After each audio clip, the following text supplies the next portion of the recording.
Okay, I did a story last week that was shocking in terms of the reaction because of how universally positive the reaction was from 95% of the audience. I can say almost anything on the show, and 30, 40, if not 50% of the audience will vehemently disagree with me to the point that they send me insults and troll me and say horrible anti Semitic things. But last year I said, hey, you know what? I'm thinking about getting off of social media. It's totally toxic. I've got people with 5 followers filling my Twitter feed with nonsense attacks I don't care about. There's fake drama. There's the anti Semitism. There's a very high noise to signal ratio. And it's interrupting my workday also. It's interrupting my personal life. It's preventing me from doing deeper work. It's basically become a nuisance. And study after study suggests it's not very healthy either, psychologically. And it was one of those random, not super political in the partisan sense clips that I often throw into the show. It has about 100,000 views.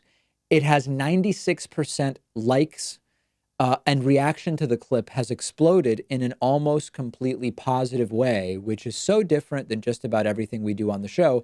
Clearly, this struck a nerve, and I received more emails, people actually taking the time to email me rather than just leave a comment online about this story than I've seen happen with any other story that I can remember. Hundreds of emails in just the first couple of days from people mostly saying, "Hey, David, you're right." Left wingers saying there's very little to gain from spending more than like the minimum required time for your job on social media. Right wingers even saying, yeah, there's very little advantage to spending all that time on social media. And the most common suggestion that I received was, do whatever I want with social media for my personal life. But there's no denying that for work purposes, abandoning social media wouldn't be great for the show since it's been such a help and boost to the show. So the suggestion was, David, just like make it a very clearly defined piece of your job, set a specific amount of time for checking into social media and responding to people, which is basically what I've been doing. But I decided over the last week to become very, very narrow in terms of the social media stuff. And I actually find that it's making me more responsive to the things I should be responding to because I'm not having any kind of overload. I'm checking in on my accounts in a really limited way. If I see trolling, if I see nonsense, stuff that's not of obvious value, I ignore it. I mute the people. That's that. And one of the really big changes I made personally is I didn't even remove the apps from my phone. I just removed them from my home screen. So when I go to my home screen now, I have very little other than Pocket, which is an app I use to put articles that I find interesting there. And just removing it from my home screen, you might say, well, you open your phone because you got a text message and then you decide, oh, I'm going to look at Facebook. It's just as easy to find it from your list of apps, even if it's not on the home screen. But what removing it from the home screen did is now I have to say, oh, do I actually want to go and search out the Facebook app or the Twitter app or whatever?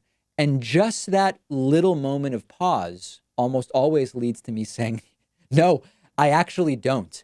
And it has reduced my time on social media by probably 90%. No intrusions into what I'm doing. And you know what? Yeah, some people will send me a message and I'm not getting back to them for 3 days, like over the weekend. My life is fine. Everything's fine. And as far as the work piece goes, I'm checking every social network in the morning once I'm done preparing the day's show. And then I'm checking it sometime between 3 and 5 in the afternoon, sort of as I'm finished working on the next day's show. And that's it. And it's working really well. So far, so good. I look forward to talking to Cal Newport about this next week on the show. He's written some really good books about digital minimalism and the distraction that is sort of ingrained into us by these social networks. And I encourage you to do the same. And if you have questions for Cal Newport about this, either about his book, Digital Minimalism, or his book, Deep Work, send them in to me by email. Why not? And I will talk to Cal about them next week.